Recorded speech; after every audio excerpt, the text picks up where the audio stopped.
بسم اللہ الرحمن الرحیم۔ السلام علیکم۔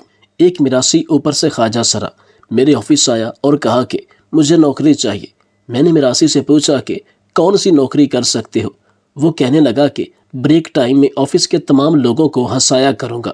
میں اس کی بات سن کر حیران ہوا اور یوں ہی ٹالنے کے لیے اسے کہہ دیا کہ ایک شرط پر تجھے نوکری مل سکتی ہے کہ 2 دن کے اندر مجھے ہنسا کر دکھاؤ۔ ان دنوں میں کسی وجہ سے بہت پریشان تھا اور مجھے یقین تھا کہ اگلے 2-3 دن تک میرا موڈ ٹھیک نہیں ہوگا اور میں کبھی مسکرا نہیں پاؤں گا۔ میراثی نے میرے سامنے 2 خط تحریر کیے، ایک خط میری بیوی کے نام اور دوسرا ہمارے آفس کی سیکرٹری کے نام خط لکھا۔ اگلے دن میں ایک بڑے سے پارک میں ورزش کے لیے صبح گیا تو میں یہ دیکھ کر حیران ہو گیا کہ پارک میں موجود ایک بڑے سے درخت کے پیچھے موٹی سیکرٹری نے کچھ دن پہلے ایک ہنسانے والا ہمارے آفس بلایا۔ اس نے مجھے سلام کیا اور اس کے بعد میں نے اس سے پوچھا کہ اس کے آنے کا مقصد کیا ہے۔ اس نے محتاط نظروں سے ادھر ادھر دیکھا اور پھر ٹیبل پر جھک کر بولا کہ مجھے نوکری چاہیے۔ اس بات کو سن کر پہلے تو میں چونک گیا، پھر غصے بھرے لہجے میں کہا کہ یہ کوئی کمرشل تھیٹر ہے کیا؟ ہم کسی ہنسانے والے کو یہاں بھرتی کر لیں؟ میری بات سن کر وہ تھوڑی دیر تو خاموش رہا، پھر اپنے سر کے بال کھجاتے ہوئے کہا کہ اس آفس میں نہیں تو کسی دوسرے آفس میں ہی مجھے نوکری دلوا دے۔ میں اسے کوئی سخت جواب دینے ہی والا تھا کہ میرے دماغ میں اچانک ایک اچھوتا سا خیال آیا۔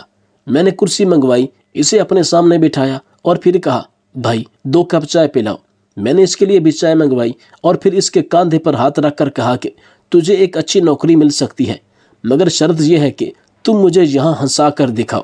اگر تم مجھے ہنسانے میں کامیاب ہو گئے تو نوکری تو مل جائے گی، لیکن اگر ناکام ہوئے تو پھر نوکری نہیں ملے گی۔ البتہ آفس بوائے کو کہہ کر تجھے آفس سے نکلوا دوں گا اور چائے کے پیسے بھی پورے وصول کروں گا۔ میری یہ بات سن کر تھوڑی دیر وہ خاموش رہا اور مجھے ٹک ٹکی باندھ کر دیکھنے لگا۔ میں نے اسے دوبارہ بلایا کہ ہوش میں تو ہو اور میری بات بھی سن رہے ہو یا نہیں؟ اس نے نفی میں سر ہلایا۔ میں اس پر حیران ہو گیا کہ وہ میراثی ہونے کے باوجود مجھ جیسے مغرور شخص کے ساتھ بحث نہیں کر رہا تھا اور اتنی جلدی ہار مان چکا تھا۔ میں نے اس کی خاموشی کی وجہ پوچھی تو اس نے عجیب جواب دیا، کہنے لگا اب میں نے لوگوں کو ہنسانا چھوڑ دیا۔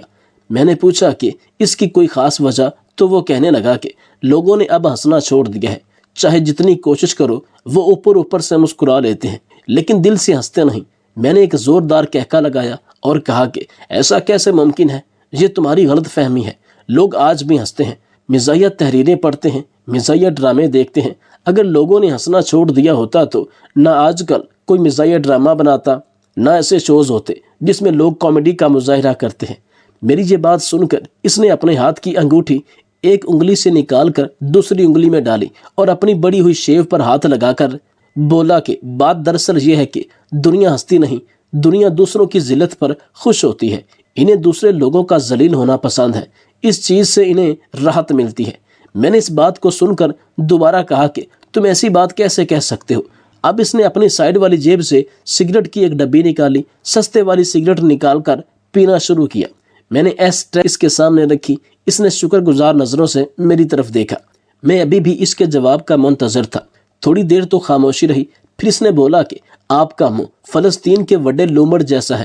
اس کی اچانک یہ بات سن کر مجھے جیسے کرنٹ لگا ہو۔ میں کرسی سے پھسل گیا، میری رگ رگ میں طوفان برپا ہو گیا۔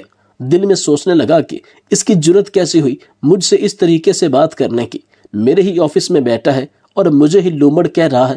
بات تو سچ تھی لیکن بات تھی رسوائی کی۔ میرا چہرہ غصے سے لال ہو گیا۔ اس سے پہلے کہ میں گرم چائے کی پیالی اس پر پھینک دیتا، اس نے جلدی سے کہا کہ آپ کا جگری دوست شہزاد صغیر ہے نا؟ میں نے پوری قوت سے چلا کر کہا، ہاں وہ میرا جگری دوست ہے۔ ویسے تو میرے کئی دوست ہیں لیکن وہ قریبی دوست ہے۔ وہ کہنے لگا کہ اس کی شکل بینکاک کے جمعداد جیسی ہے۔ میں نے بوکھلاہٹ میں اس کا یہ جملہ سنا، تھوڑی دیر اس جملے پر غور کیا، پھر بے اختیار میری ہنسی چھوٹ گئی۔ میں ہنس ہنس کر لوٹ پوٹ ہو گیا۔ 3 سے 4 منٹ تک پورے آفس میں میرے کہکے گھومتے رہے۔ بڑی مشکل سے میں نے اپنے اوپر قابو پایا اور اس کے بعد میراثی سے کہا کہ شرم کرو، وہ میرا دوست ہے، میرے دوست کے بارے میں ایسا کیسے کہہ سکتے ہو؟ میری بات سن کر میراثی نے پوری سنجیدگی سے کہا کہ ایسی ہنسی آپ کو اپنے اوپر لگنے والی جگت پر تو نہ آئی؟ میں ایک دم چونک اٹھا۔ اس کی ساری بات میری سمجھ میں آ چکی تھی۔ ہمارے معاشرے میں واقع جو چیز زیادہ ہنسی کا باعث بنتی ہے، جس میں کسی اور کی ذلت اور رسوائی شامل ہو اور اپنے اوپر کی گئی مذاق انسان برداشت نہیں کرتا۔ یہی وجہ ہے کہ اسٹیج ڈراموں میں اور زندگی کے روزمرہ معاملات میں ہم جب کسی دوسرے کو ذلیل ہوتا دیکھتے ہیں تو ہمارا دماغ فریش ہو جاتا ہے، ہمیں ایک ایسی خوشی ملتی ہے جس کو ہم الفاظ میں بیان نہیں کر سکتے۔ ایک میراثی نے مجھے ایسا سبق یاد دلایا جو 16 سالہ ایجوکیشن میں کسی استاد نے مجھے نہ بتایا۔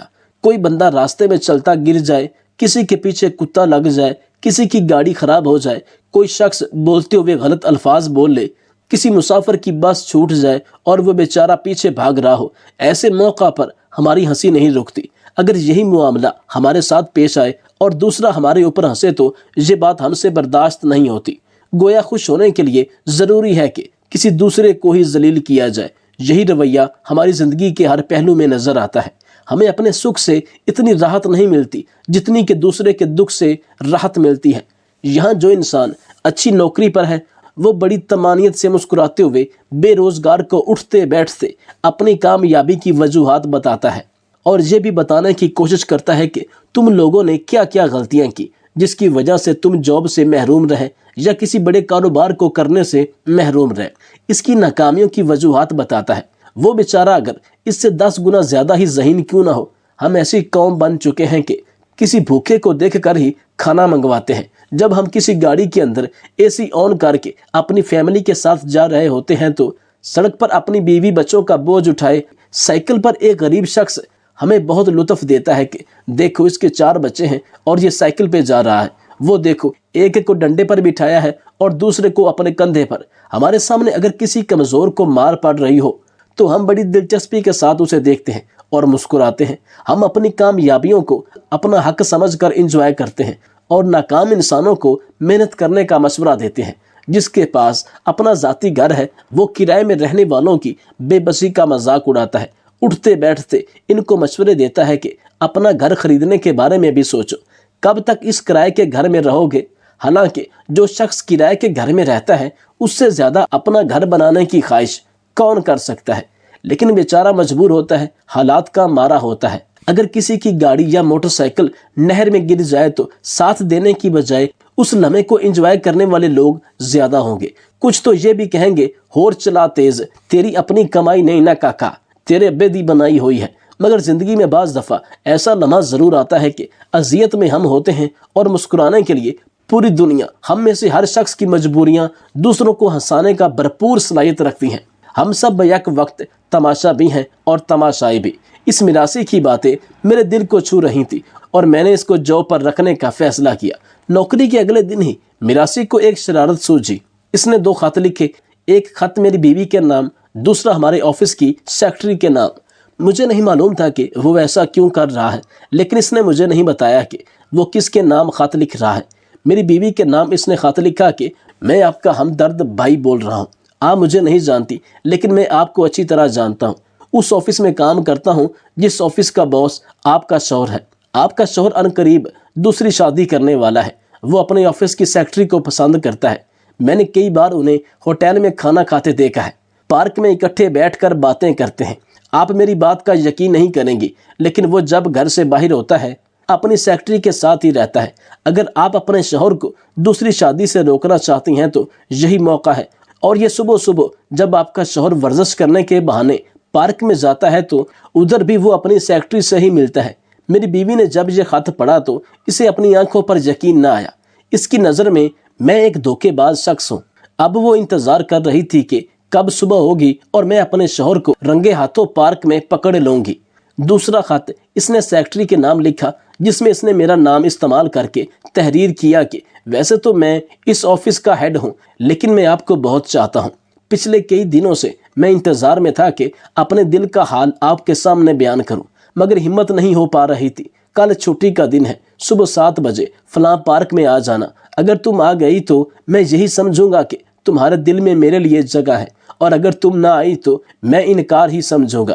صبح جب میں پارک میں پہنچا تو 2 عورتیں میرے انتظار میں کھڑی تھیں۔ ایک کے ہاتھ میں پھولوں کا گلدستہ جبکہ دوسری کے ہاتھ میں ایک ڈنڈا تھا۔ مجھے سمجھ نہیں آ رہی تھی کہ میرے ساتھ کیا ہونے والا ہے۔ اس دن بڑی مشکل سے میں نے معاملات کو نپٹایا۔